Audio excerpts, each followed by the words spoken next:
passer au principe du jour Nia. Nia qui signifie but. On se bat depuis. Comme disait quelqu'un, il faut bien un but. Quel est le but? Est-ce que c'est le but, c'est d'être, d'avoir l'hégémonie? Est-ce que c'est de prendre le pouvoir? Est-ce que c'est d'avoir des industries? Quel est le but? Je crois que Cheikh Anta Diop a déjà écrit, comme le fils à Santé l'a dit là. Il a toute une œuvre, où il résume les problématiques. À partir aussi, il n'y a pas que lui, hein, plusieurs autres. Camille, érudits africains ou afro-descendants. Ils ont déjà exploré toutes les problématiques et ils ont proposé des solutions. Bon, on va dire que notre mission est en même temps simple et compliquée. Parce que vu qu'on a des solutions, si on n'applique pas les solutions, nos enfants se diront que c'est vrai que c'était vraiment des sous-hommes. Maintenant qu'on a des solutions, il faut les mettre en pratique. Donc lui, il a écrit un livre, Les fondements culturels, économiques et culturels d'un État fédéral d'Afrique noire. Vous voyez qu'il a bien écrit noir, c'est pas moi qui ai tapé noir. Parce que certains disent qu'on va fonder l'État fédéral, parce que les Arabes seront là, les Blancs. Bien que le titre déjà dit qui sera là-dedans. Pour arriver à cet État fédéral, on a besoin d'être conscient. Et c'est ce travail de conscientisation, de réveil, qu'on appelle, en tout cas qu'on a mis là, en Médonete, ou Messoud. Ou Messoud, on va dire quoi, Niakemet. Que lui l'a appelé, ou que d'autres ont appelé la Renaissance africaine. Bon, littéralement, ça veut dire le renouvellement des naissances. Le Kemet, qui est le nom véritable, en l'état actuel de nos connaissances de l'Afrique. Je passe un peu vite sur le problème des sous. Pour ceux qui ne comprennent pas pourquoi on insiste souvent sur le fait d'apprendre les bébés. Notre langue, nos ancêtres ont eu la première forme d'écriture la plus riche, la plus attestée, qui parle d'elle-même. Parce que là, c'est un ensemble de signes et de symboles, vous l'aurez remarqué. Ici, on a une page, un oiseau, un autre oiseau, une femme, sa position, on ne sait pas trop ce qu'elle fait, on réveille les deux. Là, c'est comme la surface de l'eau. Donc, nos ancêtres avaient fait une langue qui parlait déjà d'elle-même. C'est-à-dire que quand quelqu'un ne savait pas lire, rien qu'à partir de la façon dont les signes étaient gravés, il peut savoir de quoi il s'agit. Par exemple, ici, la patte de bovidé, elle seule vaut pour Ourem. C'est ce que les autres appellent la bain trilitaire, parce qu'on a plusieurs types de sons en Médounéter. On a les sons, un son, un signe, un son, comme par exemple ça, c'est la galette de pain, ça vaut pour la lettre T. Donc ça, c'est un unilitaire. Ça rentre dans la catégorie de un son, un signe, un son, aussi, c'est un unilitaire. Et ici, c'est un bilitaire, ça vaut pour messe. C'est une sorte de... C'est comme si c'est trois queues d'animaux qu'on a tressés ensemble. Ça vaut pour messe, bilitaire. C'est deux sons, c'est pour ça que c'est un bilitaire. Et là, c'est un trilitaire, ouhem. Un signe, trois sons. Donc ça, c'est la patte, une patte de bœuf, ouhem. Le complément, le ça, c'est un unilitaire. Ce que les autres appellent l'unilitaire, c'est la chouette qui vaut pour le M. Non, c'est pour qu'ils comprennent bien. Qui vaut pour le M. Donc, ouhem, ça c'est le complément phonétique de ceci. Mess. Et ça, le tissu plié, c'est le complément phonétique de celui-ci. Donc, on a ouhem, mess, ou. Le poussin de caille qui vaut pour le son ou et le T. Ouhem, messout. Et on a le déterminatif de la femme en train d'accoucher. Parce qu'enfanter en égyptien ancien, c'est dit, mais c'est dans cette position que les femmes accouchaient avant. C'est-à-dire accroupies. Donc, on a quelque chose qui déborde d'elle là. C'est le bébé qui est en train de sortir. Donc, bien qu'avec l'idée, on sait que ceci veut dire ça, c'est quelque chose qui a trait à la naissance. Ouhem Bessout qui veut dire renouvellement des naissances. Et on a le rouleau de papyrus scellé qui signifie que c'est une idée abstraite. Donc, renouvellement, idée abstraite et naissance. On a un symbole concret qui renvoie que c'est quelque chose de concret. Plus loin, on a le Nia. Nia Kemet. Le déterminatif qui signifie citer à brûler. On a le morceau de bois qui a brûlé au feu.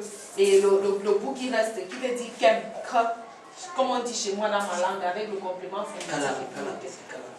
Voilà. C'était pour que les... Donc, à partir de là, quand je regarde ça, je vois ceci. Ce qu'on appelle les déterminatifs. Je sais si j'ai affaire à une idée abstraite ou à une idée concrète. C'est pour ça qu'il est très important qu'on revienne. L'un des buts, c'est de se réapproprier la langue de nos ancêtres. Effectivement, ils ont laissé des textes, mais qui va les traduire? Ceux-là qui sont de l'autre côté les traduisent à leur avantage. Ce n'est pas eux qui vont les traduire pour venir nous dire oui, vos ancêtres avaient dit ceci, qui est plus fort que ce que nous on dit. Il y a des textes, il y a des traités de médecine, des traités d'économie, des traités de droit, des traités de tout ce que vous voulez, à condition qu'on puisse s'approprier la langue et qu'on puisse la traduire. Ce n'est pas sorcier. Ce que je vous ai dit là, il y a 3 ans, je ne savais pas faire ça. Je regardais, pour moi aussi, c'était des oiseaux, des chouettes qui dessinaient des trucs, des signes bizarres. Je ne savais pas faire ça. Et ça ne m'a pas pris 1 mois pour connaître. Je crois que Banaken et moi, on a été au même cours, on a été de la même promotion du cours d'égyptologie sur le professeur de Kaya. Ça ne m'a pas pris 1 mois pour savoir que ça c'était le thé, ça c'était le professeur de Kaya. Certains vont se dire c'est difficile parce que c'est les dessins. Je suis sûre qu'il n'y a personne ici qui est plus nul en dessin que moi. Parce qu'à l'école, la seule chose que je savais dessiner, c'était le cartable. Donc, mais il y a des codes, il y a des façons de dessiner. Et quand vous venez à l'école, on vous montre. Par exemple, pour le poussin des cas, il faut d'abord faire le bec, ensuite la tête, ainsi de suite. Donc, l'une des choses, l'un des buts aussi, c'est de se réapproprier ce patrimoine. Je ne sais pas si les uns et les autres connaissent le livre L'héritage volé. C'est de se réapproprier ce patrimoine que nos ancêtres ont laissé, l'arracher aux mains de l'oppresseur pour pouvoir rétablir une culture stable. Merci frère, tu vas continuer. Bon, vous pouvez lire là derrière, hein? C'est ça là. C'est ça là. Il y a Québec partout sur le tricot là. Ouais, là. C'est un frère Kabit qui le fait. Je donne ça à certaines personnes. Non.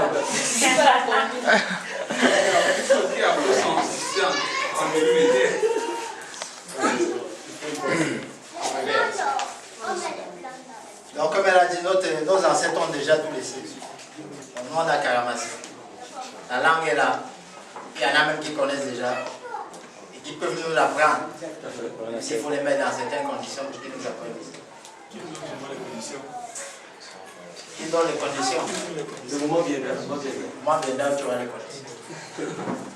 Donc, la langue est tellement riche que, elle vous explique qu'il y a un seul terme veut dire déjà, mais on ajoute encore pour que, rien qu'en visualisant, on se fasse déjà une idée même concrète de ce que c'est. Donc, puisque le but de l'État fédéral, et qu'on va dire que le moyen pour y arriver, d'Afrique noire. c'est L'État fédéral d'Afrique noire. On est à Québec. Tout ce que j'ai dit en tout cas c'est noir. Dans ma vie, je vois la vie en noir. Et que le moyen pour y arriver, c'est la renaissance.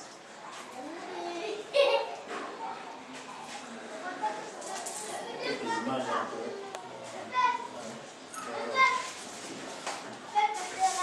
Donc juste avant, c'est important de préciser aussi que quand on dit Médou Néter, ça signifie la parole du Dieu.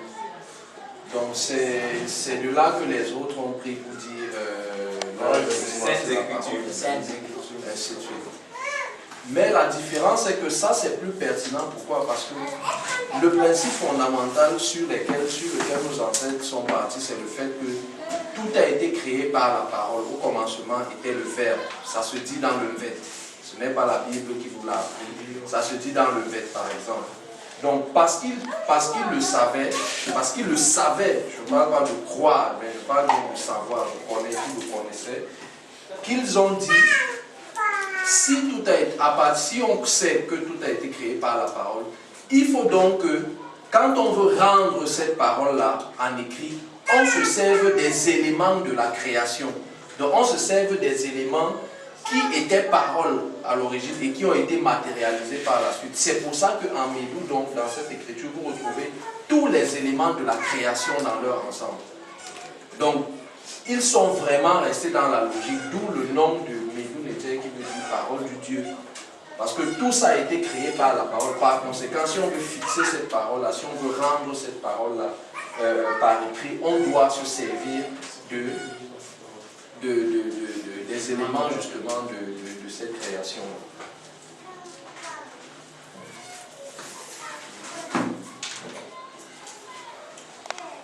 Le terme renaissance africaine qu'on utilise actuellement, que même certaines télévisions, même à l'Union africaine, ils ont fait une réunion dernièrement, ils ont mis panafricanisme et renaissance africaine.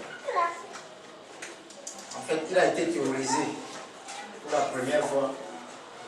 On l'a même vu pour la première fois sur écrit en 1948. C'était chez Quentin Diop qui écrivait un article. Il avait 25 ans. Donc c'était un article qu'il a écrit dans la revue Le Musée Vivant. En fait, le titre de son article, c'était « Quand pourra-t-on parler d'une renaissance africaine ?»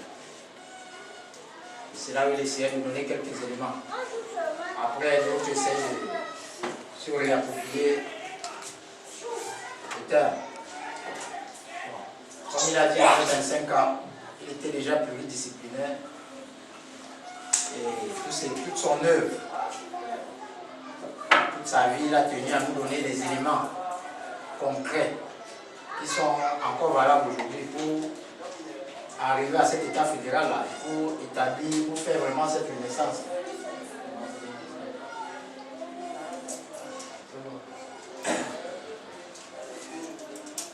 Donc tout comprend même son œuvre, parce que comme je vous ai lu tout à l'heure, même sur Afro-Centricité, la plupart des organisations qui, personnellement, sont des jopistes, je ne veux pas dire des jopologues, certains. Donc, ça veut dire qu'on applique l'orthodoxie jopienne. Donc on n'enlève pas un virgule pour ajouter un point. S'il a mis la virgule, on va rester. Si c'est trompé, on va se tromper. Pour comprendre son œuvre, qui est quand même assez vaste, dont le dernier, c'était Civilisation et Barbarie. C'était son dernier livre, qui était une forme de résumé et qui préfigurait la lutte qui se passe. Est-ce qu'on va choisir le projet civilisationnel des civilisation ou barbarie? D'un côté, civilisation, est-ce qu'on va choisir la civilisation ou la barbarie? Je ne sais pas. Ceux qui ont décidé, ceux qui ont décimé les Amérindiens, les Chagosiens et tout ça, est-ce que c'est eux que vous allez suivre? Ou est-ce que c'est ceux qui ont dit que notre principe c'est la malade? C'est en fait ça le gros enjeu. Bon, ceux qui ont décimé disent qu'ils sont civilisés. Maintenant, à chacun de juger. Il y a 4 choses importantes quand même à tirer de son œuvre. Il faut déjà opérer une rupture paradigmatique. Changement de paradigme. Le paradigme maintenant c'est quoi? C'est une sorte de système de valeurs, c'est un modèle de la pensée humaine. C'est le paradigme qui conçoit les valeurs, c'est à partir des paradigmes qu'on conçoit les valeurs normatives d'une société. Et c'est à partir de ces valeurs qu'on peut concevoir les idées. Et c'est après ces idées qui nous servent pour avoir des plans d'action. Pour arriver par exemple à l'État fédéral. Quel est le paradigme qu'on va utiliser pour la Renaissance? Est-ce que c'est en lisant les livres de Marx, ou de Voltaire, ou tout ça? Ou est-ce que c'est en lisant nos propres érudits, puisqu'il y en a, que ce soit sur le continent ou ailleurs, qui ont vraiment milité, qui ont fait beaucoup de choses, qui ont laissé des écrits, sans compter même nos ancêtres de la vallée du Nil. Donc, à partir du plan d'action, on agit. Et Job pose comme fondement que ce n'est pas la seule variété biologique locodère, contrairement à ce que dit Hegel ou Gobineau, qui a apporté la civilisation universelle. La civilisation universelle a été apportée par toutes les variétés biologiques de l'espèce humaine. Et singulièrement, la variété biologique mélano-africaine. Ce n'est pas pour nous gargariser. C'est juste qu'on a été les premiers. Non, ce n'est pas de notre faute. C'est nous qui avons les premiers à porter la civilisation. Et c'est à partir de l'Afrique que l'humanité s'est irradiée, s'est dispersée. Et Diop appelle ça l'antériorité des civilisations nègres. Il a même un livre qui s'appelle Antériorité des civilisations nègres. Où il explique pourquoi mythe ou vérité historique. En fait, le titre veut dire même déjà tout. Les nègres étaient là avant. C'est un mythe ou c'est vrai. Maintenant, si c'est vrai, vu qu'il a démontré que c'est vrai, tout le reste doit en découler. Les hommes noirs ne peuvent pas avoir vécu des millions d'années sur le sol africain sans avoir répondu aux défis que la nature lance. On a vu que pendant des milliers d'années, je ne veux pas dire des millions d'années, il n'y avait pas d'autres variétés biologiques. Il n'y avait pas de métis, il n'y avait pas de chamans, il n'y avait pas d'Indiens, il n'y avait que des noirs, des Camils. Quand il pleuvait là, comment ils faisaient? Ils ont bien réfléchi qu'il fallait à un moment donné mettre un toit, quelque chose. Il faut s'abriter. Maintenant, les autres prennent, bon, c'est comme si je construis ma petite case. Quelqu'un nous dit, voit le plan de ma case, il a élevé, grandi, construit une maison en étage. Est-ce que c'est lui qui a inventé la maison ou c'est celui qui a construit la case? Donc on peut dire que ça, c'est les prémices de l'architecture. On a dit que c'est les ancêtres de la vallée du Nil. Donc, le Nil, en fait, c'est un fleuve qui va de la région des Grands Lacs jusqu'à Tamil, jusqu'à Prisman.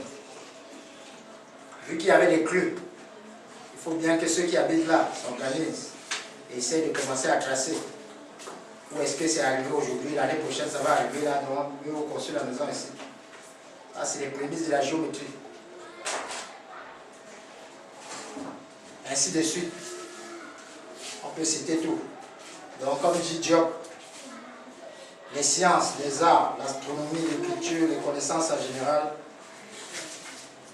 ont une seule matrice, l'Afrique. Et tout le reste n'est que développement et perfectionnement. Donc, s'il en est ainsi, les Africains n'étudient pas l'histoire pour pouvoir faire de la gloriole ou du narcissisme. C'est vrai que même nos frères ne comprennent pas pourquoi on lit des livres où on parle du passé.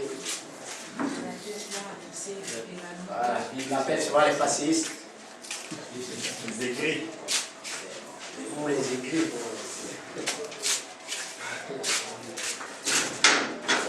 Mais on n'étudie pas le passé pour rester dans le passé. Pour pouvoir faire des perspectives, on peut se servir du passé, comprendre déjà même les événements présents. Comme dans le cas de la Centrafrique. Si on ne commence pas à Boganda, pourquoi il est mort pour arriver à Bokassa, Dako, Bozizé, Patassé, consort, on ne va pas comprendre pourquoi Djotodia est là, pourquoi Djotodia, ceux qui l'ont mis là veulent le faire partir. Pour comprendre ça, il faut étudier le passé, pour savoir même ce qu'ils veulent là-bas. À votre permission, je vais ajouter quelque chose pour dire que même les peuples barbares éco-sémites que nous avons, à un certain moment, quand j'étais dans la barbarie, se sont arrêtés d'entrer en Grèce, dire que voici là où nos ancêtres avaient commencé. Donc ça veut dire que ce que les ancêtres grecs avaient laissé, pour eux, était un repère. Raison pour laquelle nous aussi, comme taxe de rentrer, je veux dire dans le passé, l'Égypte est notre repère, sans lequel nous ne pouvons aboutir à quoi que ce soit. Parce que ce n'est que par là que nous allons trouver des réponses à ce que nous avons comme problème aujourd'hui. Et nous allons le réactualiser compte tenu des pesanteurs, compte tenu des aléas, tant du temps que de toute autre chose pour pouvoir projeter dans l'avenir. C'est un peu ça. Il faut aussi signaler que l'Égypte même dont il parle là, ce n'est pas l'Égypte d'Hosni Moubarak. Tout à fait. Je suis avec mon propre frère qui s'est dit enseignant, qui m'a dit que les Égyptiens étaient des blancs. Je lui ai dit que c'est très grave. Je ne sais même pas comment on va commencer avec toi. Il faut seulement te mettre dans la cible qui disparaît. Parce que si toi tu enseignes et les professeurs d'histoire géo, tu enseignes des gens du collège, du lycée, tu leur expliques et que toi-même tu penses que l'Égypte, c'était aussi Moubarak, ça nous explique pourquoi il ne peut même pas comprendre. S'il arrive en Égypte, il voit un noir, il ne va jamais comprendre même comment le noir l'a fait pour arriver là. Il va se dire que peut-être c'était un Camerounais qui voulait aller en Europe, qui s'est arrêté en Égypte. Et il ne pourra pas régler les problèmes futurs de l'Afrique. Et je voudrais illustrer ça avec une figure. Hein. Et je pense qu'il faudrait aussi qu'on observe un peu plus la nature et qu'on s'observe nous-mêmes. C'est aussi simple que ça. Chaque fois que vous vous mettez debout et que vous faites un pas, vous allez vous rendre compte que pour faire en faisant ce pas-là, l'appui, vous prenez l'appui sur le pied qui reste derrière. C'est-à-dire que pour pouvoir avancer, vous prenez l'appui sur cette jambe-ci, qui elle reste derrière, qui est considérée comme votre passé. Et vous allez remarquer quoi? Pour que vous puissiez faire un autre pas, pour que vous puissiez faire plusieurs pas, il faut que la jambe qui est derrière, qui est comme le passé, revienne à l'avant. C'est-à-dire qu'il faut à chaque fois que vous puisiez dans le passé pour pouvoir l'actualiser et ensuite pouvoir avancer. C'est exactement ça. Donc si vous êtes en train de faire un pas et quand vous faites un croc en jambe, c'est-à-dire on vous coupe de votre passé, vous tombez automatiquement. Donc c'est exactement dans cette situation-là que nous nous trouvons aujourd'hui. Et je dis toujours aux frères et aux sœurs que le travail que nous avons à faire, ce n'est pas de dépoussiérer notre passé parce que ce n'est pas de la poussière qu'il y a dessus, mais c'est véritablement une chape de béton qu'il y a sur notre passé. Donc il y a énormément de travail à faire pour casser cette chape de béton-là, pour creuser, faire ressortir notre passé, non pas pour s'y maintenir, comme Diop le disait, notre attitude ne doit pas être passéiste, mais elle doit être tournée vers le futur, parce que celui qui s'intéresse au passé prépare véritablement le futur. Comme disait Obenga, c'est comme si tu es dans ta voiture, il y a un rétroviseur. Quand tu regardes dans le rétroviseur, ce n'est pas forcément pour faire la marche arrière. C'est pour voir ce qui vient, pour pouvoir avancer. C'est à ça que, un peu pour illustrer le passé. Donc le vœu de Job vous fait comprendre que, en tout cas pour ceux qui la lisent, ce n'est pas, on n'étudie pas, ou on ne lit pas, on ne dit pas aux gens, allez vers la connaissance, vers la science, pour prendre une revanche envers les Blancs. Quoique ce soit tentant. En fait, les Blancs qui nous taxent de ça, ils se disent que nous on veut renaître parce qu'on veut se venger d'eux. Donc certains locodèmes ont peur. Dans la population locodème, ils ont peur du réveil de l'Afrique parce qu'ils se disent que vu ce qu'ils ont fait, on va sûrement se venger. Mais en fait, c'est parce qu'ils nous prêtent leurs propres dispositions psychologiques. Vu qu'ils n'évoluent que dans ça. Si tu m'as fait quelque chose, même sans me faire quelque chose, je te fais déjà pour prévenir que tu vas me faire. Donc n'imagine pas alors quand tu m'as fait quelque chose. Ils sont tellement rancuniers qu'ils pensent que le monde est rancunier. Mais c'est nos enfants. Et parfois on peut tellement serrer son enfant qu'on l'étouffe. Mais en tout cas, on va les serrer. Ce sera par nous. Donc, les Africains déblais étudient leur passé pour pouvoir connaître le modèle d'organisation économique, politique, scientifique qui a régi la civilisation qu'on appelle civilisation de l'Égypte pharaonique ou nubienne pendant des millénaires. Car pendant des millénaires, il y a eu de grandes civilisations là-bas. La civilisation la plus stable était de moins de 3000. C'est pas 200 et quelques, jusqu'à moins 500. Ça veut dire que presque 3000 ans. Et ça, c'est ce dont on a les preuves. On ne sait pas ce qui a existé avant, dont on n'a pas encore les preuves. Parce que nous, on parle avec les documents ou avec les faits. Et c'était en Afrique. Là, on est qu'en 2013. Et imaginons le nombre de guerres qu'il y a déjà eu, le nombre de génocides, la bombe atomique qui a déjà été utilisée, et ainsi de suite. Et ça ne s'arrête pas. En 2013, là, déjà, combien de guerres il y a eu? Combien de guerres continuent à avoir? Est-ce que c'est ça alors? Les États-Unis qui tirent le monde, je crois que c'est toutes les 47 secondes là-bas, là, il y a un mort. Est-ce que c'est ça là qu'on veut tendre? Donc l'homme noir ne peut pas être exclu de l'œuvre d'édification d'une civilisation paritaire. Il a parlé de ça dans Civilisation et barbarie. Dans le titre, il voit qu'il y a anthropologie sans complaisance. cette connaissance de l'œuvre de nos ancêtres va profiter à l'humanité entière, pas qu'aux Noirs. Parce que le fait qu'il y ait des guerres ne touche pas que les Noirs. Parce que comme disait quelqu'un, dans l'hypothèse très improbable où ils auront décimé tous les Noirs d'Afrique, il n'y aura que, ils vont passer le temps à s'entretuer. Donc pour leur bien, nous devons nous protéger. Enfin, c'est pour aider les Blancs qu'on doit remettre. Et qu'est-ce que Job lui-même a dit?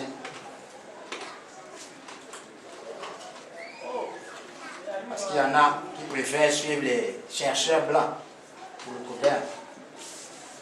Dans lui, il a été en 1974, il y a eu un colloque au Caire, où il a dit pendant 2 ans aux gens d'aller se préparer. Au terme duquel tous ces savants-là étaient là de tous les pays.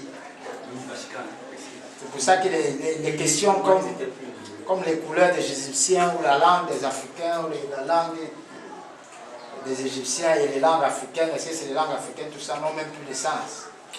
Pour ceux qui veulent avancer, il n'y a plus de débat depuis 1974. Vu que même l'UNESCO même a rédigé des livres qui ne veulent pas vendre, mais bon, on arrive à trouver en version PDF. Je ne veux pas lire la conclusion du Caire. Ce n'est pas lui qui a dit. Maintenant, ce que lui-même il a dit. J'affirme qu'aucun savant, quelle que soit sa science, n'est en mesure de détruire les thèses que j'avance par des arguments scientifiques dignes de ce nom. Toute tentative se soldera inéluctablement par un échec lamentable.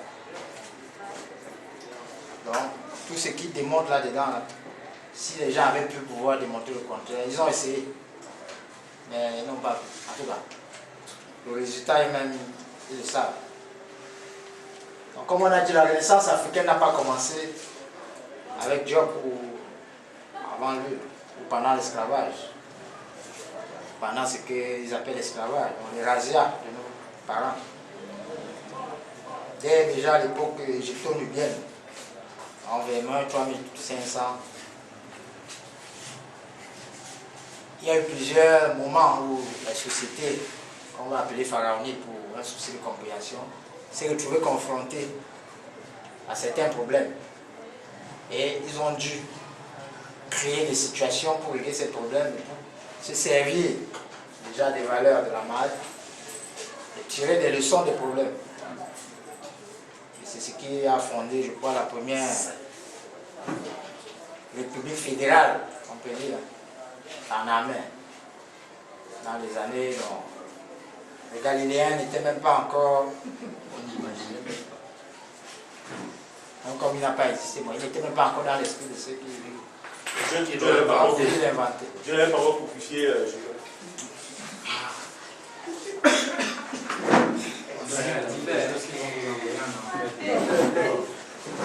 Donc, à chaque fois, en tout cas, l'homme a dû se remettre en question. Et il y a eu des sursauts collectifs. Donc, des tentatives de redéfinir les valeurs. C'est ce que nous on tente là, en étudiant les métaux, en allant apprendre le barbare, en essayant de faire des exposés. On essaie déjà de trouver, de redéfinir nos valeurs. Et que de toute façon, même s'il y a des valeurs avant, il faut les adapter au contexte actuel. Et voir comment ça peut nous servir. On peut s'en appeler pour nous protéger déjà et pour évoluer. Et pour que nos enfants viennent dans de bonnes conditions. Ces mouvements ont traversé ce qu'ils appellent l'ancien empire, le nouvel empire, et même la basse époque. C'est ça qu'on a appelé Ouémisso. Et comme tu as dit, parler des Égyptiens, on a déjà dit que les Égyptiens étaient noirs. Et ils se représentaient même en noir foncé. Mais ils n'étaient même pas un peu clairs. Donc je ne sais pas si Mengue pourrait passer là-bas. En tout cas, je serai à l'entrée de Dengueda. C'est pas moi qui serai, sera bien. Voilà, je crois que Mora, il est proposé pour être le premier pharaon. Donc ces Égyptiens en fait, Parce que beaucoup disent que pourquoi vous allez seulement en Égypte, pourquoi vous ne partez pas à Bandung. En fait, eux ne sont qu'héritiers d'une civilisation qui vient de loin, du plus bas. Donc peut-être d'ici, bien même de la région des Grands Lacs, d'où est partie l'humanité. Donc, on va dire que chronologiquement, peut-être un petit résumé de comment l'humanité a même fait pour arriver même là-bas, le Koliami. Peut-être on aurait dû les bloquer ici et on n'aurait pas eu de problème. Le premier, le plus ancien hominidé, ce qui a marché sur deux pieds, il a été découvert en Afrique, au Tchad, je pense. Toumaï. Toumaï. Il a 17 millions d'années. Avant Il les y a des riches. gens qui pensent que... Attends, pourquoi ça s'appelle Sapiens? Non, lui c'est hominidé, donc lui c'est un australopithèque. Et ils ont subdivisé en quatre, bon, en général en quatre, d'autres peut-être en plus. Donc, il y a l'australopithèque, Homo habilis, Homo erectus, avant d'arriver à l'Homo sapiens. Ils ont fait maintenant Homo sapiens sapiens. De toute façon, que ce soit Homo habilis, Homo erectus, Homo sapiens, Homo sapiens sapiens, les plus anciens fossiles sont trouvés en Afrique. Qu'est-ce qu'il a dit même que ce qui s'appelle Homo habilis, ça n'était pas plus habile que l'Homo sapiens sapiens? On va rester là. Parce que si on est habile à faire les bombes atomiques, des civilisations de destruction, qu'est-ce qu'il dit que ceux qui sont venus avant n'étaient pas plus... À mon avis, eux, ils sont restés C'est ce encore. qu'ils disent que le mot sapiens s'appelle qu'ils ont surnommé l'homme européen. Donc le mot sapiens sapiens, ça fait l'homme doublement intelligent. Et c'est lui qui Ouais, sapiens, c'est a plus d'intelligence que... En tout cas, c'est pour dire que l'homme qui réfléchit. Donc ce mot sapiens sapiens, même, le plus ancien fossile, c'est en Afrique, dans la région des Grands Lacs, entre l'Ouganda et le Kenya. C'est dans cette zone-là géographiquement. Le Codem, en fait, cette population qui est née dans la région des Grands Lacs, c'est elle qui est remontée, qui est ressortie de deux côtés, l'isthme de Suez et le détroit de Gibraltar. C'est le détroit de Gibraltar là qu'il arrive en Europe, en France, dans la région du port de Monaco. Là. Et c'est ça qu'on appelle l'homme de Grimaldi. Ça, c'est il y a 40 000 ans. Ça dit quand tu es 200 000 ans et 40 000 ans, il n'y a pas encore de noir. Et l'homme de Grimaldi, là, lui-même, n'est pas noir. Il n'est pas blanc. Il n'est pas blanc. Maintenant, comment il fait pour passer de noir à blanc? Ben, on va dire que c'est... Les scientifiques ont une thèse, les idéologues ont une autre thèse. C'est là où Jésus entre en scène. Certains disent que les blancs ont été déportés. Ils sont venus de notre planète. C'est pour ça qu'ils sont méchants. Maintenant, la science dit que c'est possible de passer de noir à blanc. Vu qu'il y a eu quand même entre 200 000 ans et là, 100 000 ans. C'est ce qu'ils appellent la grande glaciation de l'eau. Et c'est pendant ces 100 000 ans-là que le corps est obligé de s'adapter. Il faisait tellement froid que nos ancêtres vivaient dans les grottes, se couvraient de peau de bête. Et c'est pour ça que la plupart des vestiges historiques qu'ils vont découvrir là-bas, c'est dans les grottes. Ils n'ont pas de vestiges millénaires à l'air libre, là, comme des pyramides comme ça. Ils ne peuvent pas avoir ça. Vu qu'il faisait tellement froid qu'ils étaient obligés d'être dans les grottes. Et comme on est dans les grottes sous le froid, au fur et à mesure, le corps s'adapte. On m'a donné une petite expression pour jouer un peu au mot. La biosynthèse de la vitamine D. On m'a dit que si quelqu'un te demande, tu dis ça. S'il ne comprend pas, il va dire. C'est pour dire comment on peut passer du noir au blanc, en fait. Parce qu'il y a aussi on peut aussi se dire que peut-être les albinos. En fait, la différence chez les albinos, c'est que les albinos, ça joue sur c'est juste un gène. Quelques gènes qui sont un peu différents de ceux qui sont noirs. C'est pour ça qu'ils sont albinos. Mais ils ont toujours les traits négroïdes et tout ça. Ils sont comme des noirs. Et puis, beaucoup de gens ne le savent pas. Il y a les albinos chez les Congolais aussi. Voilà, même chose. Mais à partir de l'ADN d'un albinos issu de parents noirs, on peut savoir s'il est noir. L'albinisme, en fait, c'est le défaut. C'est un défaut génétique qui fait en sorte que le gène ne produit pas de mélanine. C'est pas...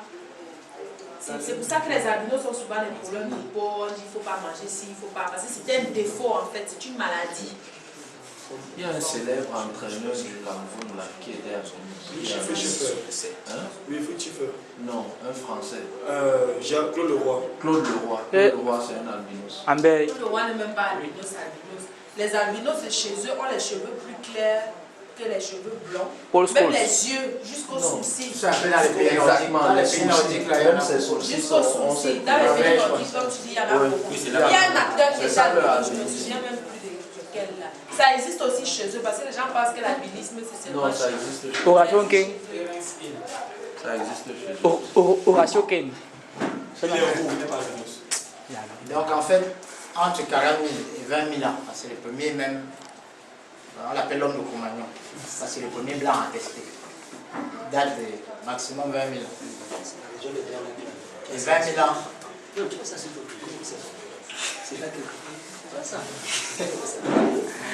Donc entre 200 000 ans et 20 000 ans, il n'y avait que des noirs sur la planète. Il n'y avait aucun blanc, aucun arabe, aucun chinois, aucun machin. Donc même si Adam a existé, il pouvait être noir. Si vraiment c'est le premier être humain. Si Noé, tout ça là. Selon la vie. Bon, on n'a pas encore appris que la terre, l'Afrique a été envahie un jour, tout le continent, et puis. Bon, je ne sais même pas où il était caché quand. Mais en tout cas, il y a une unité d'origine de toute l'espèce humaine. Donc, ça, c'est ce que tous les travaux montrent. Et tous les êtres humains, quels qu'ils soient, sont partis d'abord du continent africain. Et l'homme blanc, c'est en fait un noir dépigmenté. Non, c'est la dépigmentation qui le fait devenir blanc. Non, en fait, c'est un noir qui n'est pas achevé. C'est un mutant.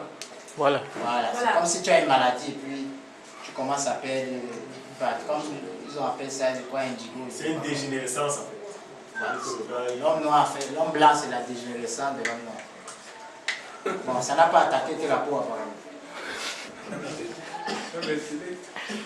Donc la véritable renaissance africaine, ce n'est pas seulement l'Égypte, ou en tant que pays de Moubarak, mais c'est toutes les cultures, c'est l'apport de toutes les cultures, tous nos pays, tous nos grands empires. Donc quand on étudie, on va étudier les empires de Monomotapa. C'est même dit parce que beaucoup d'entre nous voyons la carte renversée d'Afrique là. Mais pourquoi elle est renversée? Pourquoi elle est renversée? L'Afrique a les vertiges. Peut-être elle a les vertiges, elle a les vertiges, elle s'est renversée. C'est une possibilité. Peut-être c'est toi qui es renversé. Tu as l'impression qu'elle est renversée. Elle est à sa place. En tout cas, quand on aura déjà opéré le changement de paradigme, on ne verra plus qu'elle est renversée. Ce sera normal. C'est comme si quelqu'un te voit là avec ta croix là. Il va te dire que tu dois être dans une... Donc ma belle m'a dit cela, que Voilà. j'étais déjà dans une... Maintenant, si tu vas commencer à lui expliquer, Apprends le temps. il faut le temps que son cerveau, comme dit souvent la scolie, il faut déjà caractériser son cerveau. On met l'eau de javel, on nettoie.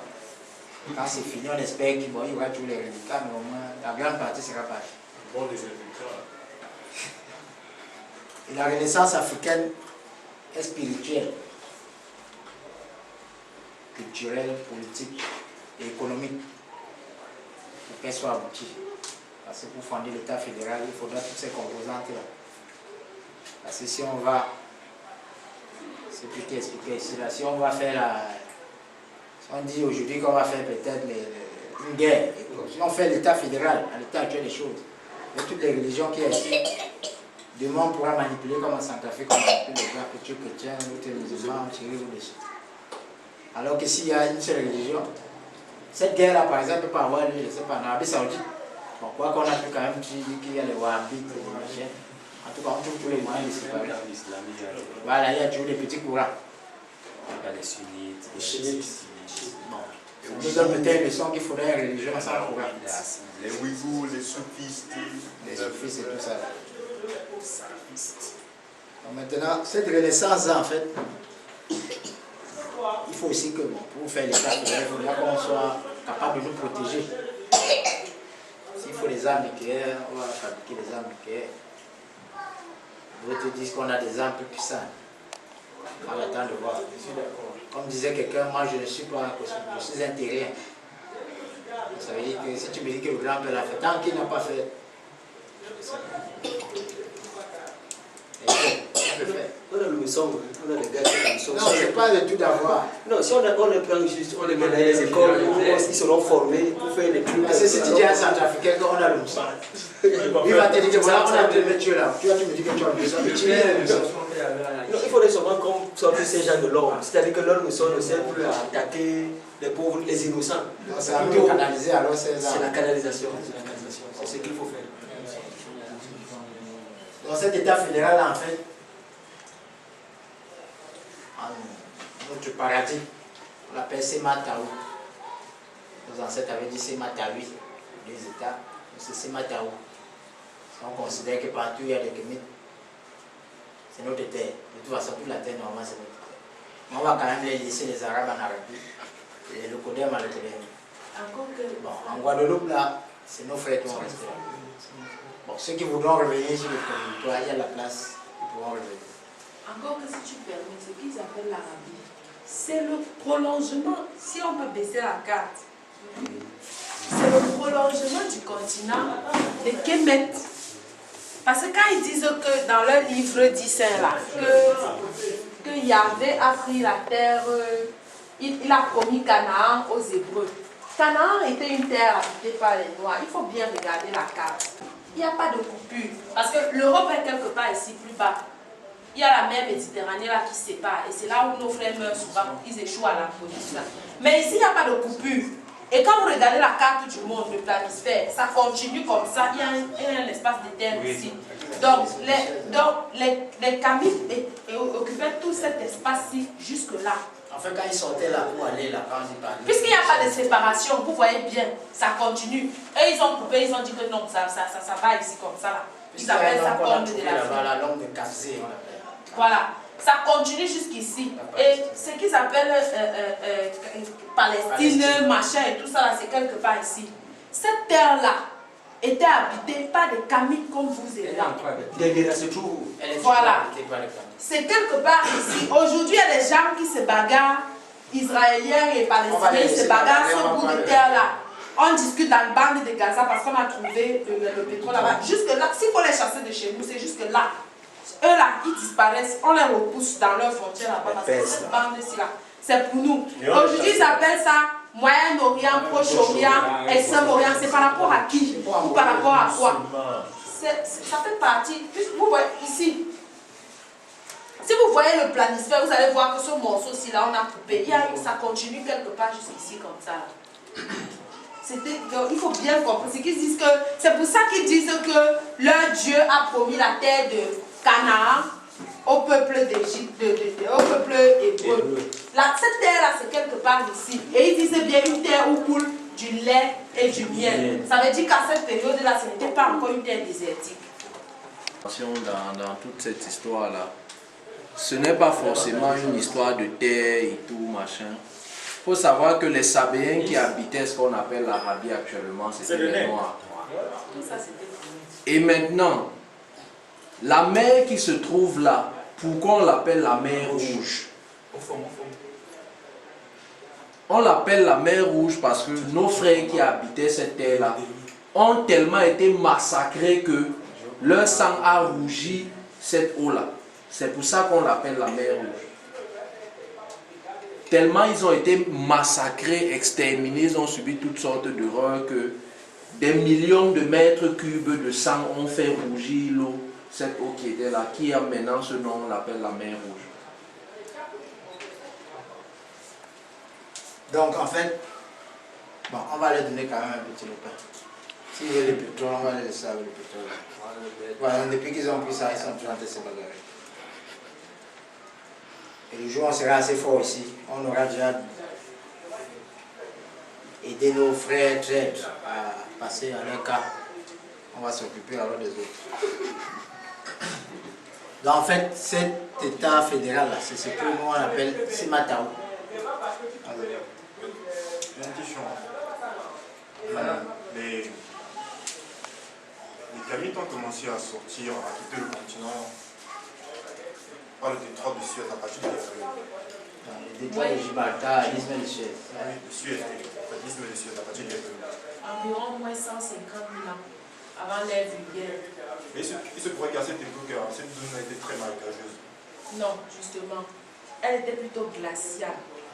Puisque à cette période, si on peut... Bon, malheureusement, il a rabaissé la carte.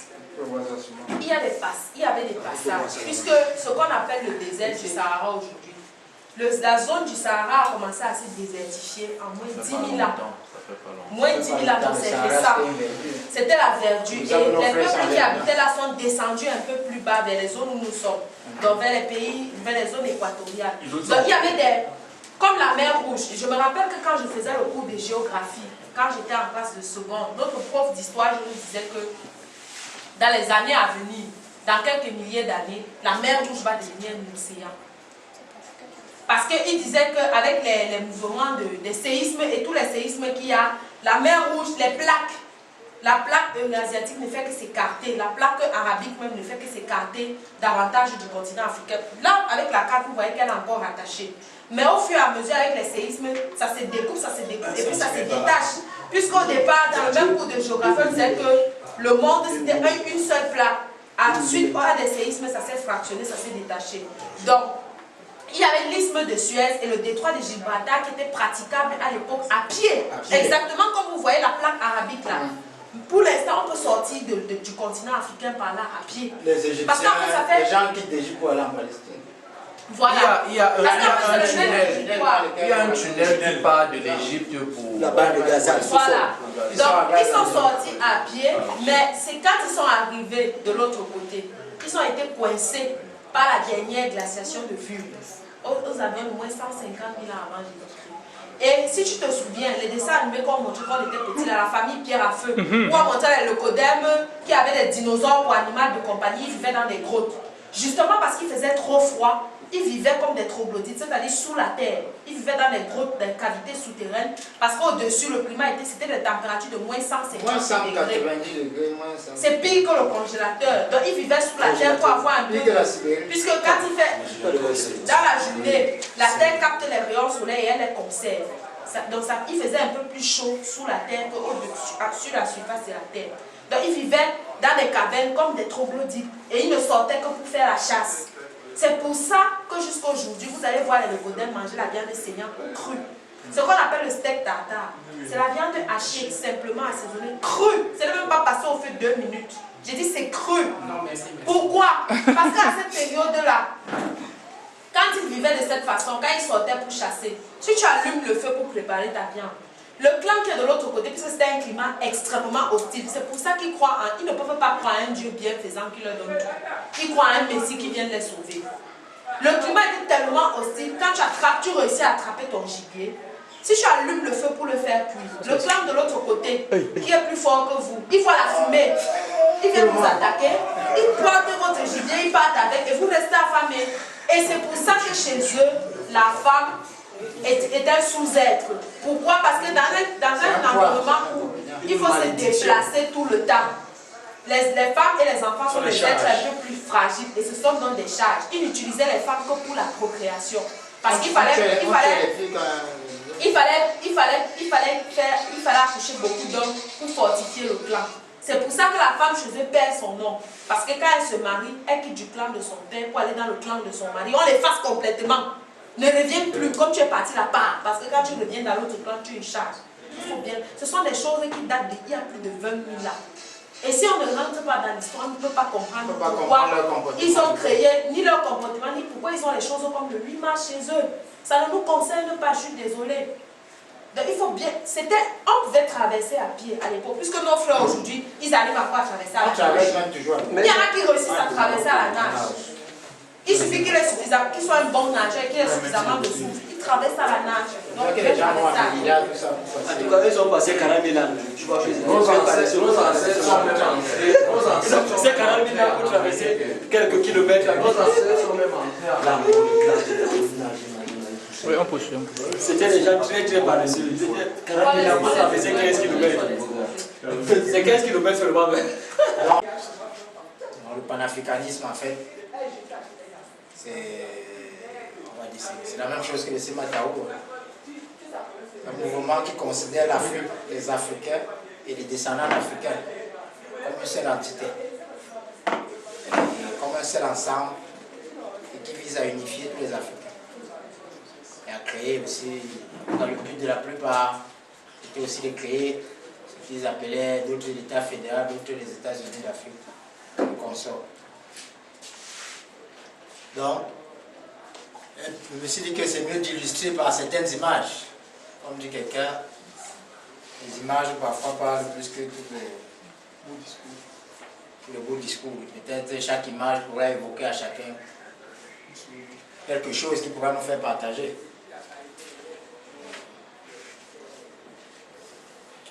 Bon, là déjà c'était quelques repères pour dire que le combat panafricain ne date pas d'aujourd'hui. Donc déjà, il y a eu une conférence panafricaine en 1900. Donc ça fait déjà plus de 100 ans aujourd'hui, à Londres. Il n'y avait pas Internet, il n'y avait pas Facebook. Et les gens sont venus de partout. Hein. De la Barbade, d'Afrique du Sud, de Londres, des États-Unis, d'Afrique. Bon là, je ne sais pas s'il y avait un Africain connu. Mais en tout cas, les gens sont venus de partout. Et ça a été que, je crois que c'était Henry Sylvester Williams, qui était vraiment à l'origine. Une des grandes figures du panafricanisme. En 1919, il y a eu un autre congrès à Paris, très connu. Celui de 1945 à Manchester, il est important pour les Africains parce que là-bas, il y avait deux Africains connus. Nyerere Nkrumah et Konyata. Puisqu'après, eux-mêmes, ils sont allés fonder leur propre pays. Donc peut-être c'est les idées qu'ils ont eues là-bas, parce qu'ils étaient, je crois, secrétaires de cette conférence. Un des deux en tout cas. Et Kenyatta, c'est quelqu'un qui a vécu aussi en Angleterre avec Garvey, à l'époque de la fin de Garvey à Londres. En Afrique, on a eu 58. Et celle que nous on connaît le plus, c'est 63. À la conférence, à la constitution de l'ancêtre de l'Union africaine, l'OUA. Il y a eu un discours que tout le monde devait lire de Kwame Nkrumah. Il explique l'obligation de s'unir. Il a aussi développé ça dans certains ouvrages. L'Afrique doit s'unir.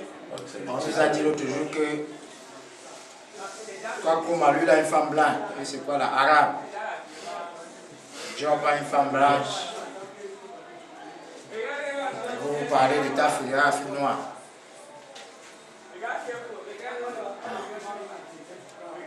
Déjà, il faut savoir que bon, peut-être l'État, au moment où il avait sa femme, pourquoi il a eu une femme arabe déjà? Parce qu'à l'époque, là, il y avait Nasser en Égypte, qui était un grand artisan aussi. On va dire c'était un peu comme Kadhafi a fait dans une moindre mesure. C'est bon, il a tué peut-être un peu moins de noirs que Kadhafi. Donc il a aidé beaucoup de mouvements.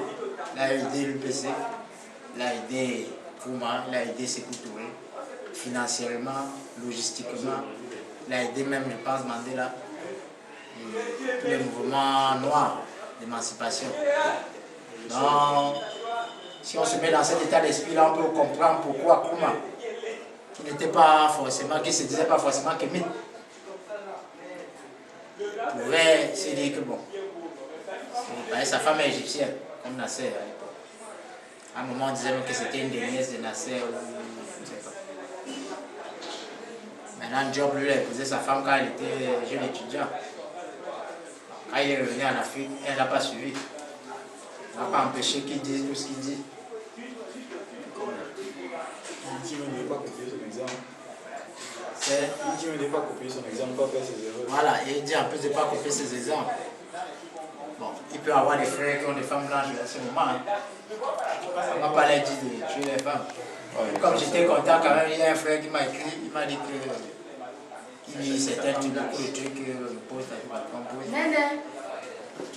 Et il a commencé à se renseigner et il vient de chasser sa locodeur. C'est un gars qui est apparu. C'est un Camerounais. Vraiment, il faut que je lui indique les endroits où il peut aller apprendre son histoire, parce que depuis qu'il a compris ce que les Blancs font, il a chassé sa femme. Au tête. C'est madame. Je lui ai dit que c'est un bon début. Je voulais dire que le cas Diop, par exemple, à mon avis, je pense que... Le tout, c'est de repeupler le pays. Diop même a donné ça comme impératif dans son livre Les fondements culturels. L'Afrique est sous-peuplée malgré tout ce que les gens disent. Et comme par hasard, le monde récemment aussi dit la même chose. Il y a 30 millions de kilomètres carrés. Il n'y a pas assez d'enfants. Bon, il faut quand même s'occuper des enfants comme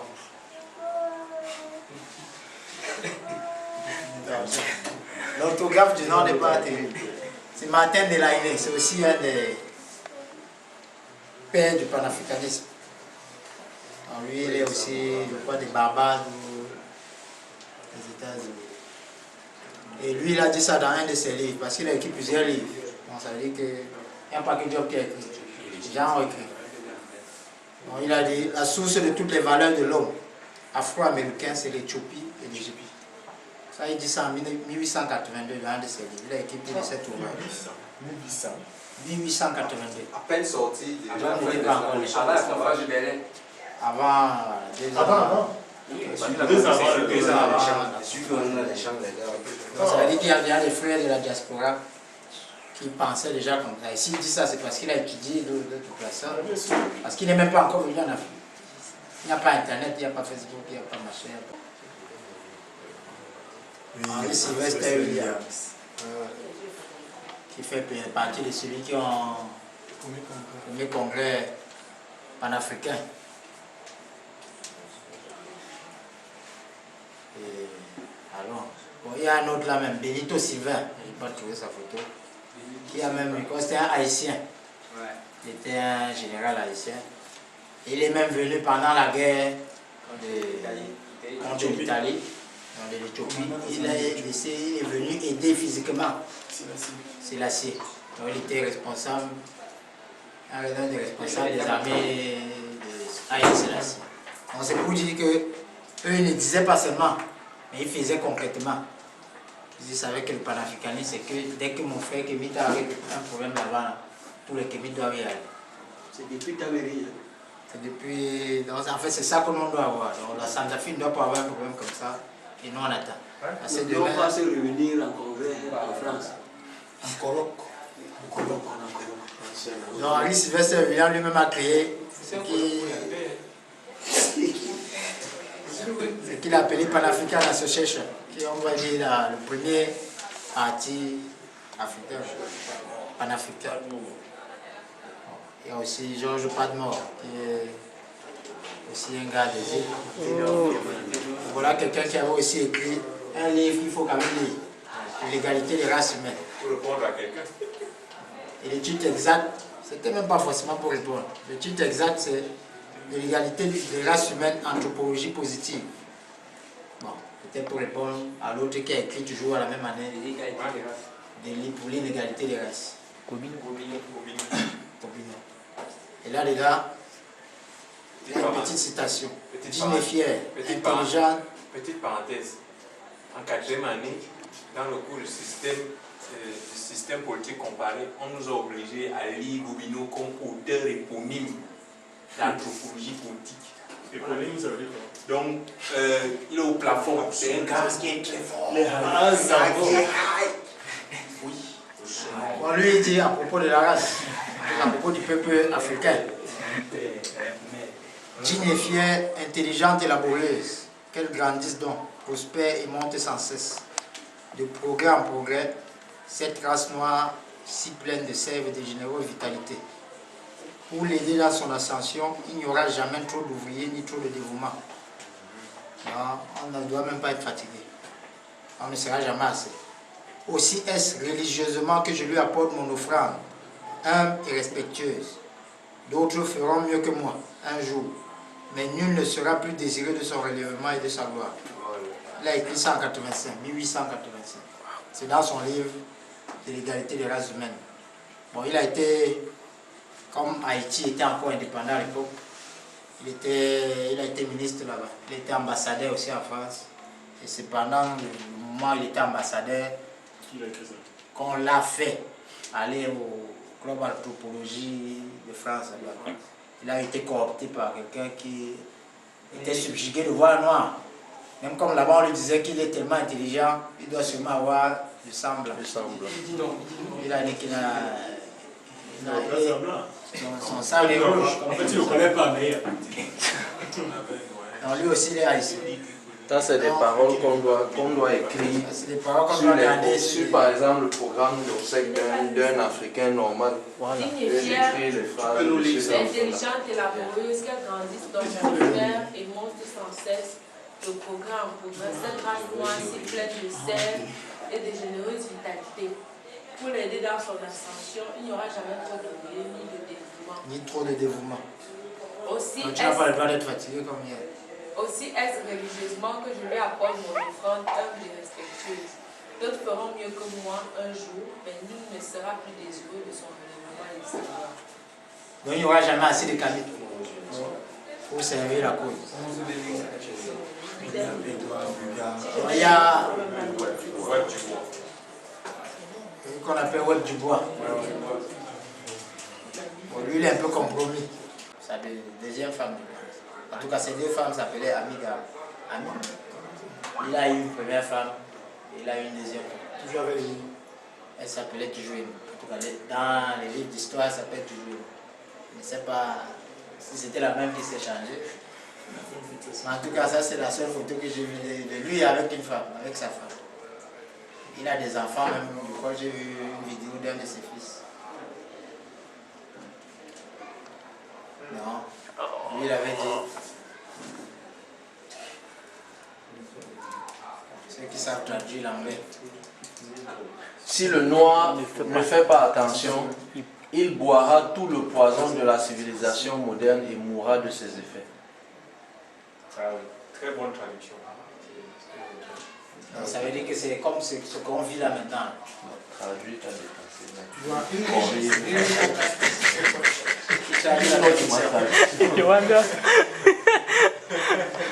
Il apprécie. Et lui, il avait déjà créé une organisation. Une organisation qui, dans les années 1920, à peu près 1922, avait déjà dans le monde plus de 6 millions d'adhérents. 8 millions. De 8 millions d'adhérents. Il a organisé la plus grande marche qui puisse exister dans le monde noir. À Harlem. Je me rappelle plus exactement de l'année, dans les années. Oui. Il s'est autoproclamé premier président des États-Unis, de l'État fédéral d'Afrique. Il avait son armée, il avait sa croix noire, parce que par opposition à la croix rouge. C'était des médecins, des infirmiers noirs, qui ne soignaient que des noirs. Il avait sa compagnie de poupées, qui ne faisait que des poupées noires. Et il avait déjà acheté plusieurs bateaux qui avaient déjà commencé à faire la ligne. Il était obsédé par le noir en fait, c'est ça. Donc, il avait dit que même si tu n'as pas d'argument pour défendre le noir, tu dis que le noir est le meilleur en tout. oui. Tu n'as pas besoin d'être scientifique. Donc lui, en dehors d'être scientifique, lui, il avait quand même un grand maître, on va voir là, Duz Mohamed, qui lui avait déjà donné quelques rudiments de la civilisation égypto-nubienne. Parce que c'était un Soudanais d'origine, qui avait vécu aussi en Égypte. Donc lui, on va dire que lui, il est passé vraiment à l'action. Après, on l'a condamné aux États-Unis parce que sa société, il a fondé une société Black Star Line. C'est ça que Kuma appelle son équipe la Black Star. C'est par rapport à ça.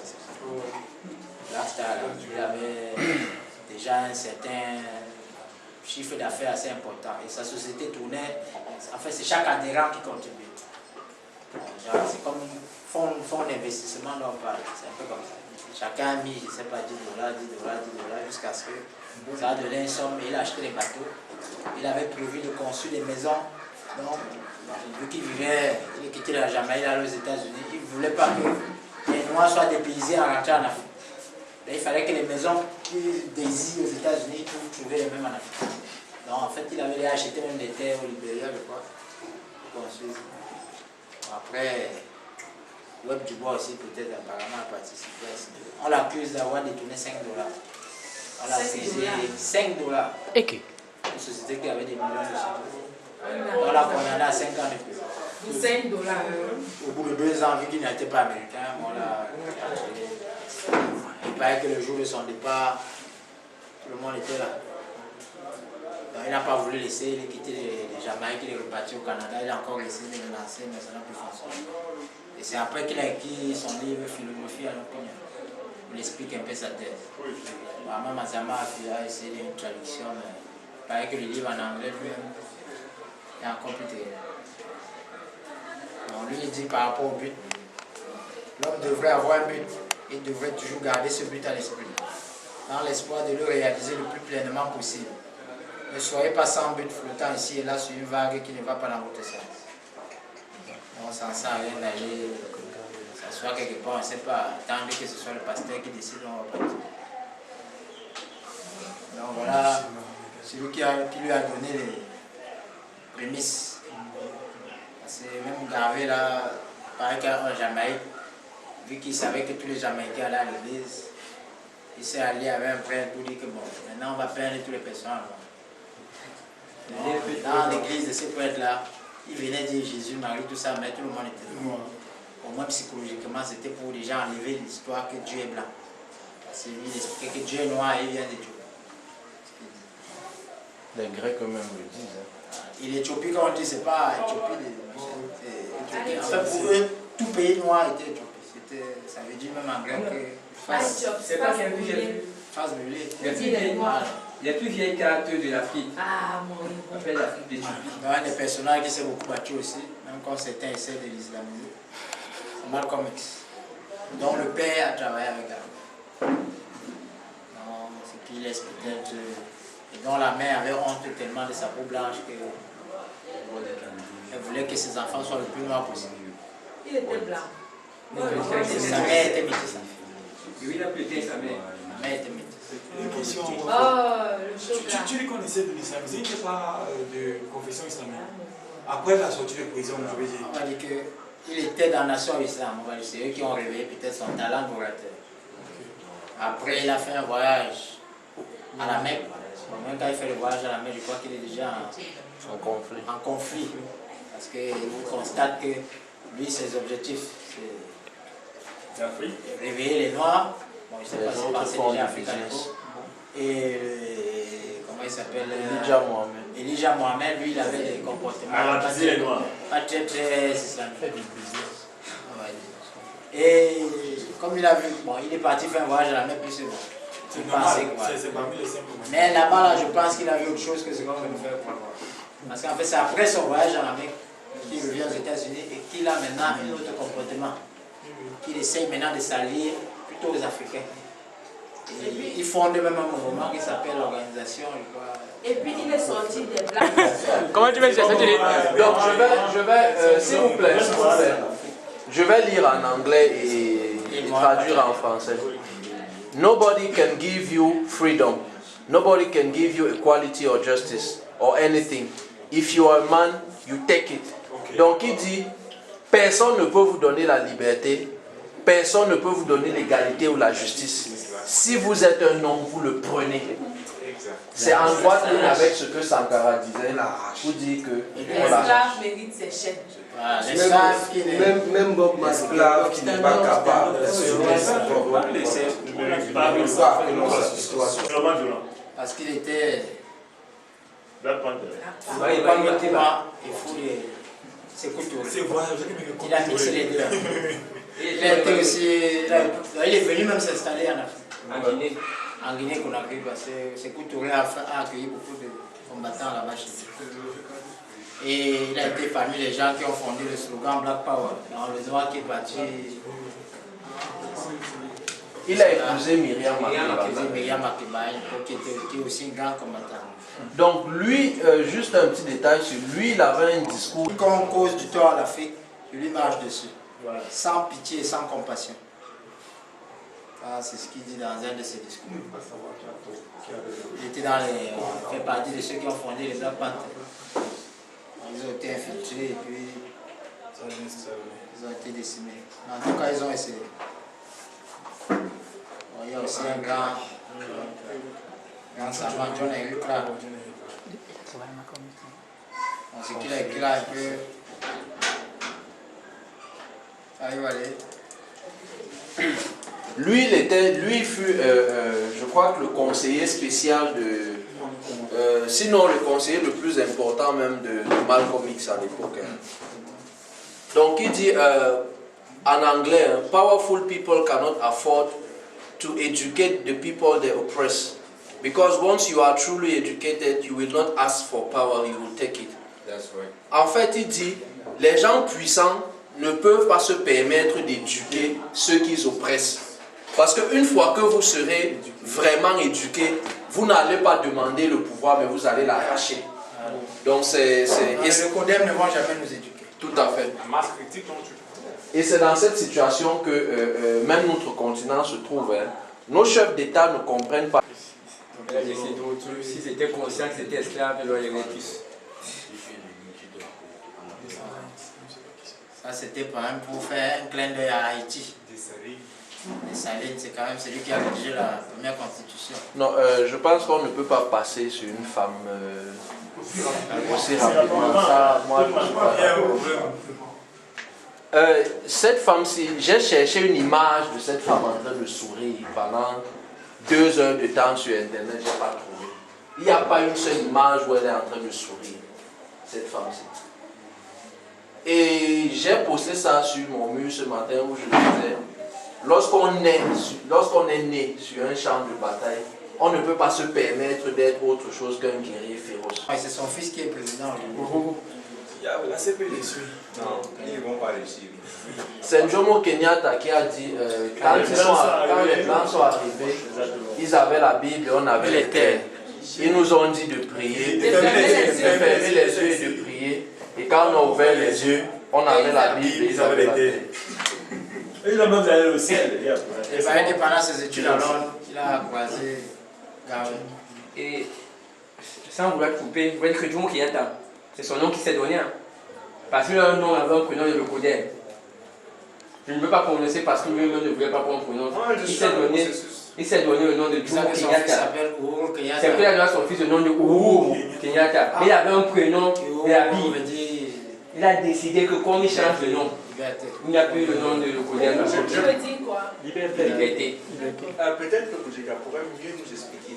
Sachez qu'au Cameroun, il y a un processus juridique technique qu'ils appellent. Lui aussi, il était à la conférence de 47. C'est vraiment les pays du panafricanisme. Il y a la star des Rastas, il est sélectionné. Même si lui n'était pas la star, non, ça c'est au début. Il n'a jamais été Rasta, il s'appelle son prénom. Il n'a jamais été Rasta. Il s'appelle Ras Dafonen. En tout cas, sa mère s'appelait Makonnen. C'est fils de Makonnen. Mais il n'avait pas les Rastas. Il ne s'est jamais appelé. Il n'a jamais été Rastaman. Je ne sais pas s'il écoutait les règles. Il n'a jamais dit qu'il est l'enfant de Jacob ou de Sandam. Il est de la tribu de Judas. Parce que son nom, même en sa langue, il dit quelque chose. C'est un nom africain. Et il avait, en fait, avec Kouma et peut-être d'autres personnes, ils avaient décidé même de céder une part de la Constitution. Voilà, une part de leur souveraineté dans le cadre de l'État fédéral, des États-Unis d'Afrique, comme ils appelaient. Il y avait même Jomo Kenyatta même déjà avait décidé de céder une part de son territoire avec le Ghana. Il y avait encore Sékou Touré même était aussi pour. Et celui qu'ils ont tué, en tout cas celui qui était au Mali. Modibo Keïta. Modibo Keïta aussi. Voilà ceux qui avaient déjà décidé dans leur constitution même. Le Mali est le seul pays en Afrique qui, dans sa constitution, qui sont prêts à laisser souveraineté pour le compte de l'Union africaine. Actuellement, ce Mali-là.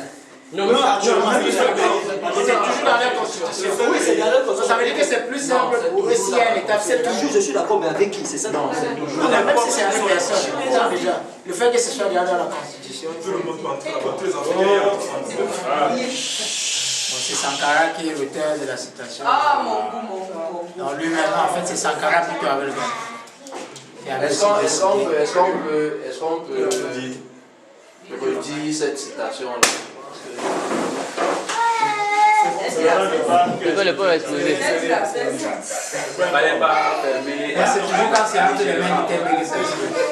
Lui, il a ouvert, ça va pas exploser. Qu'est-ce que tu l'as fait? C'est que. Non, Tembe est venu avec les mauvaises choses. Est-ce qu'on peut sa propre révolte ne mérite pas que l'on s'apitoie sur son sort? Cet esclave assumera seul son malheur. s'il se fait des illusions sur la condescendance suspecte des maîtres qui prétendent l'affranchir, seule la lutte libère.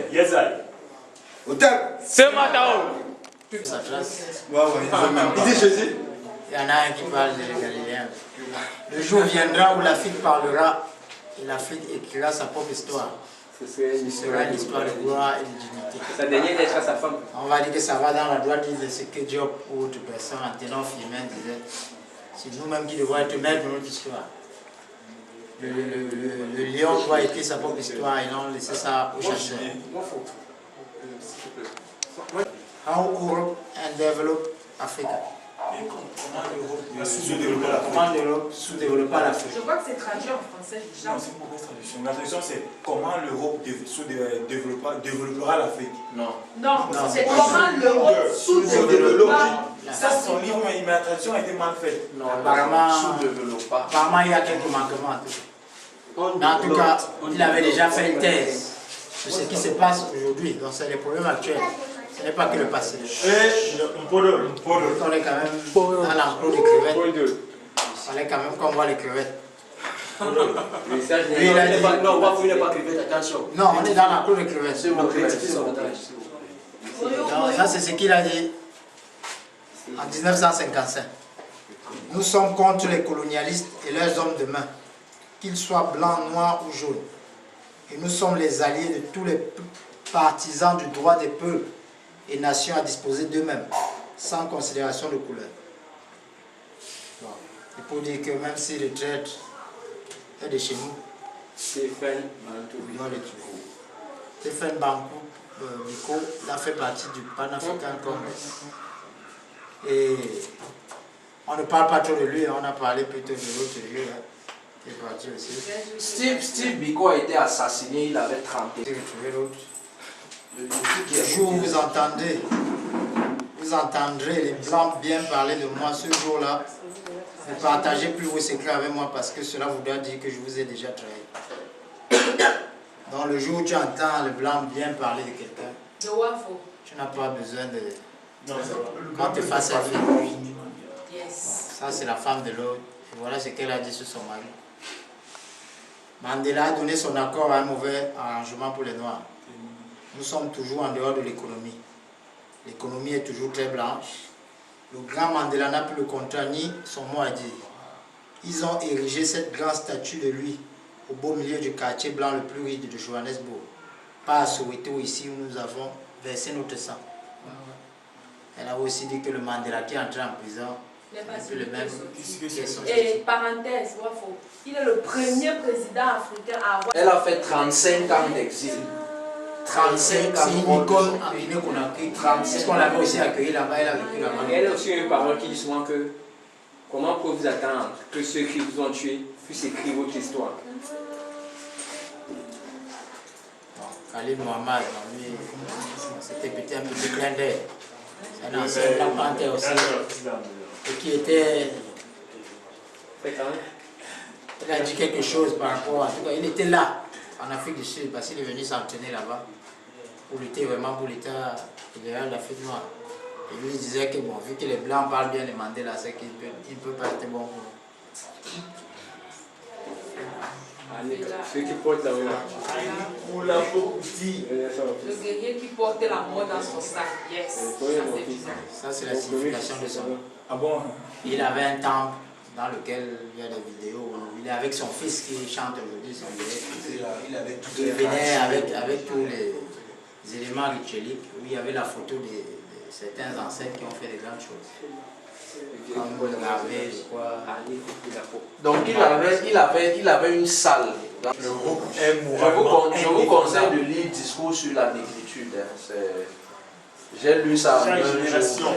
dans une relative capacité, doit découvrir sa mission, l'accomplir ou la trahir. La remplir ou la trahir. Ça, c'est France Fanon. France Fanon aussi est mort très jeune. Il est mort d'une décennie, il est mort dans la trentaine. Et les œuvres de France Fanon sont une sorte de diagnostic. C'est-à-dire que moi-même, en lisant les œuvres de France Fanon, je me retrouve. C'est un peu comme si c'était mon résultat d'une consultation.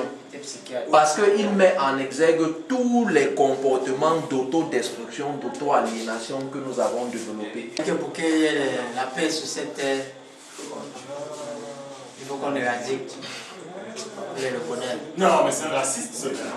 Bon, là, il y a Fakoli, Jumbi Fakoli, qui a écrit de l'origine, c'est pas l'origine des religions révélées, et qui vit au Mali depuis quelques années. Quand pourra-t-on parler d'une renaissance africaine? C'est dans la revue dans laquelle il avait fait cet article en 1948, en novembre. Voilà, on le voit dans son laboratoire à Dakar, laboratoire qu'on a abandonné aujourd'hui. Et c'est là-bas qu'il faisait la plupart de ses recherches. Et il faut dire aussi une chose. La dernière fois, enfin moi je suis conscient que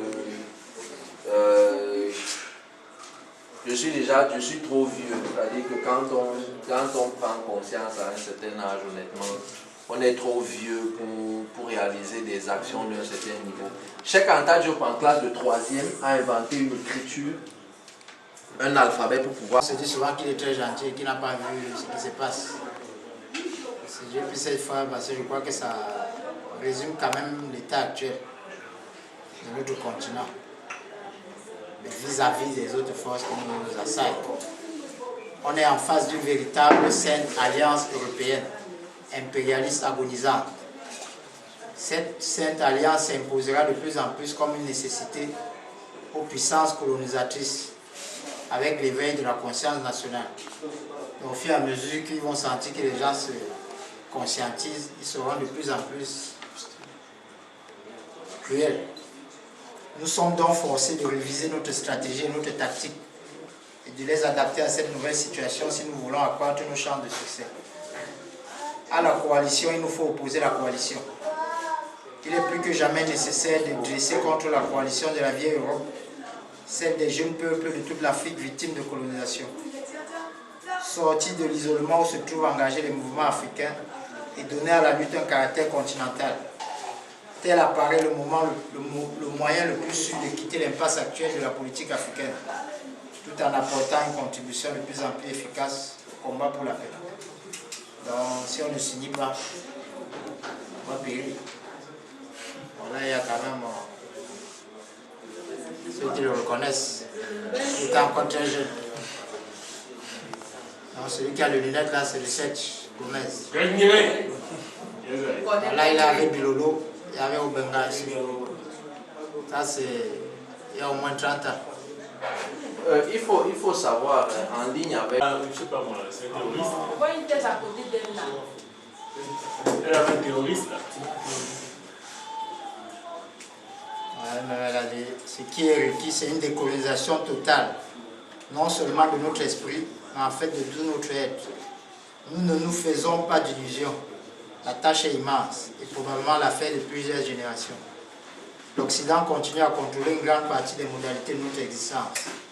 Ceci dit, nous devons entamer le processus de libération qui permettra aux enfants de nos enfants de vivre autrement et dans des servilités d'autant plus tragiques qu'elles s'ignorent comme telles. Donc, ce n'est pas nous qui allons voir les résultats. Qu'est-ce que tu as C'est même peut-être pas nos enfants. Qu'est-ce que tu as fait? C'est même peut-être pas nos enfants, c'est les enfants de nos enfants. Donc ceux qui attendent les résultats, qu'ils sachent qu'on est, comme dit Gomez, dans une course de fond sans fin. Ce n'est pas une course de vitesse. C'est la résistance. Et on ne voit pas la fin. Donc le but, comme c'est ceux qui arrivent à déchiffrer, c'est Kemet. Donc c'est l'État fédéral d'Afrique noire.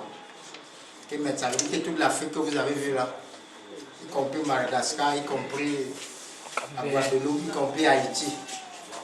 Tout ça, il n'y aura que des noirs parce que quand on aura la force, on va bouter tous les autres dehors. Donc l'humanité est face à deux choix, comme dit Job. L'ordre sétien ou osirien. Soit on choisit celle qui commande actuellement, et c'est l'accélération du processus de déshumanisation. Soit on s'agit d'Osiris ou la Mahat. Nous, on a choisi la Mahat. Voilà le drapeau de notre État fédéral, comme le drapeau de la table. Est-ce que le choix des couleurs a une signification? On a dit que celui qui a mis ce drapeau en bas